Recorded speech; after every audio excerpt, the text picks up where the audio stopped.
Andrew in New Jersey. Hey, Andrew, you are on the air. What's up? Hi, Andrew. And hello, Lloyd.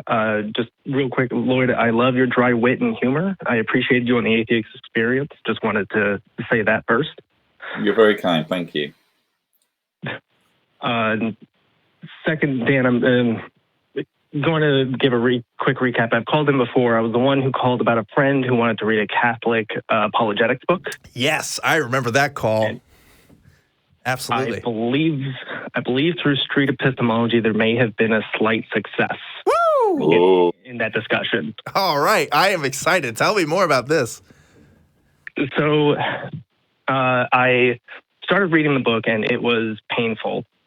Full disclosure, I'll give some context because I remember this call. You had a friend who wanted you to read a Catholic apologetics book, and like offered to read it like at the same time as you, and you were going to have some discussions on it. So this is kind of now you're saying you talked to him about it, and you used some street epistemology techniques, and maybe you've had some, he's maybe had some differences in opinions, or I don't know. We'll see. You'll have to tell me that part.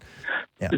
So so we started reading it, and at some point she would send me like, "Oh, I really loved when he said this," and I just kind of flew under the radar until she asked, "So what did you think?" Like, well, this section didn't really make sense to me.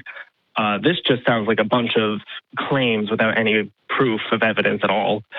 We ended up getting off that and talking about how someone comes to belief and sort of how faith plays a role in that process. Mm-hmm. And so at that point, instead of what I assume I used to, or I know I did as a teenager, where you just end up yelling at them, like, that's not how it works. Right. Grow up a bit and instead started asking questions. And we did a lot of topic hopping until we came to faith and how it can be defined. And that's where we sort of dove really deep, and it ended up leading to morality and original sin and the fall of man. So real quickly, I want to know, what was her definition of faith? Do you remember? Faith was an accent of the will of God. Accent of the will of God. I have no idea what that means. Exactly. I have no idea. Wow. It's very creative. Yeah. Very poetic. I asked for a definition of accent of the will of God, that whole thing, and she instead came back with, well, it's how our knowledge comes to find out the truth through an act of God. You said the same thing. Oh, okay, so just knowing stuff is kind of what that it seemed like. Okay. We went into a very large discussion. We ended up on the problem of evil totally by accident, and me just asking questions. The difference between personal sin and the evil of the world, which, as she claimed, was due to the fall of man. And so that rabbit hole continued down until we got to a point where we couldn't find quite an agreement on her side. So I switched the conversation and told her, you can ask me some questions. We went through my epistemology, which she agreed with at some points. We went through how I came to... She still thinks I'm a deist. So she was asking what deists believe. And so I gave her like the broadest types of definitions, being like, well, I asked myself a series of questions. At some point, I stopped asking questions. At that point was which religion is right, because they all seem like they can be wrong. There was more words, but that's essentially what it came out to. And we talked to her about how faith sort of breaks down. And I used an analogy because I've now spoken to a few Protestant apologists. So I played a Protestant apologist against her. And at one point she's like, oh, but he would also have to contend with the 1,000-year-long history of Christian tradition. Are you sure you know that? Are you sure? Yes, I have references and I can show them to you. Great. I have references in my tradition that they need to follow the tradition. Yeah. Right. So I have the books that'll prove it. Great. But he's Protestant and he thinks that whatever comes from you is not good enough. Or even worse, it's written by a Catholic. Of course, it's biased. And therefore, that's why I don't have to listen to anything you say, because my faith I know through the cold, hard facts that my Southern Baptist preacher gives me. And at that point, she responded, I'm going to try and do this the best I can from memory. At that point, she answered with, because she's like, I see where you're getting at. the difference between reason and faith there. Either he has a misunderstanding, or I'm sorry, let me look at my text real quick because I'm going to mess this up, but she said it rather beautifully. All right. Play some music in the interim. Yeah. We need the exact words. Come on. Wait, Here we go. Can I say that on YouTube? Anyway, go on. If they disagree, I have either reasoned incorrectly or understood the faith I have incorrectly. Ooh, that's bold. Slam dunk. That's bold of her to say. That's the last thing she has said.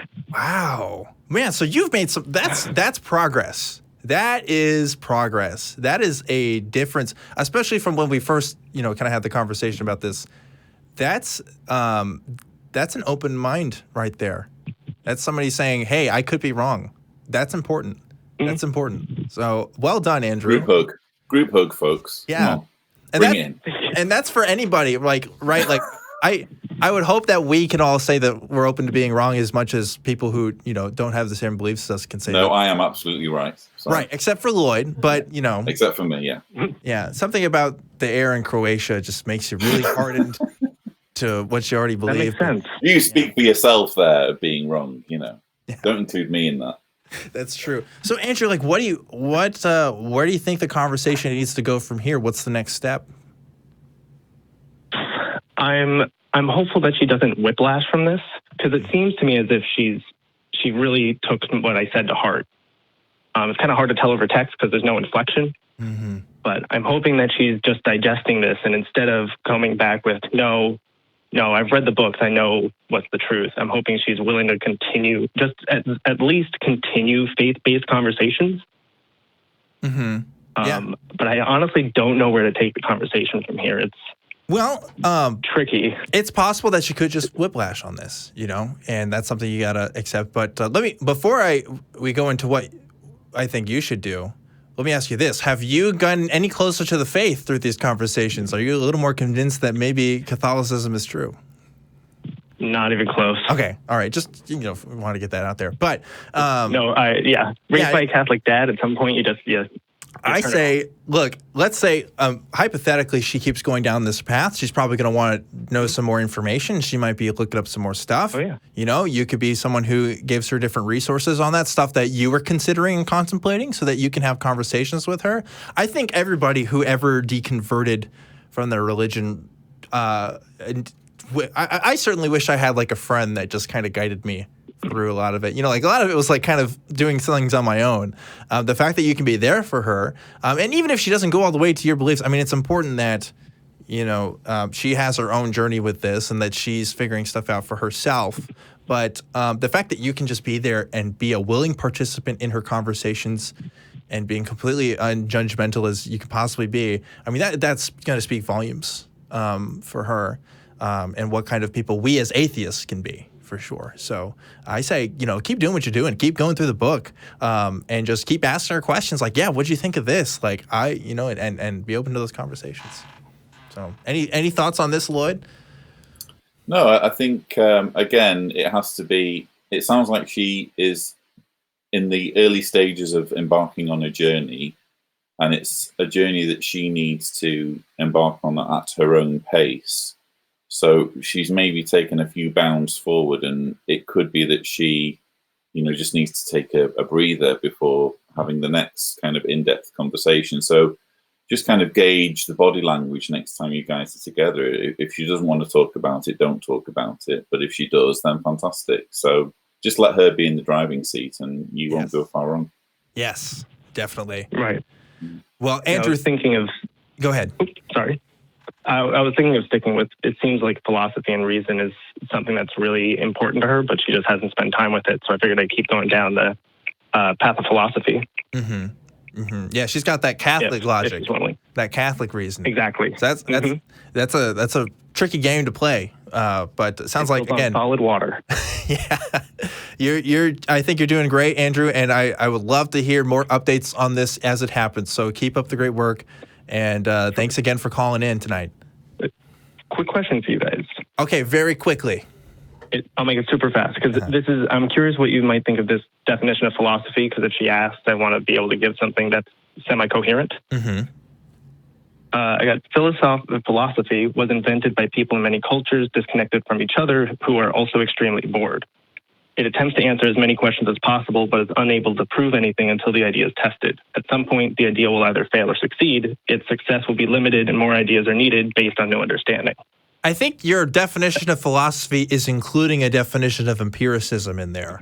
So I don't know if I would use that, because the idea of testing out a belief in order to identify whether or not it's true is a philosophical idea within itself.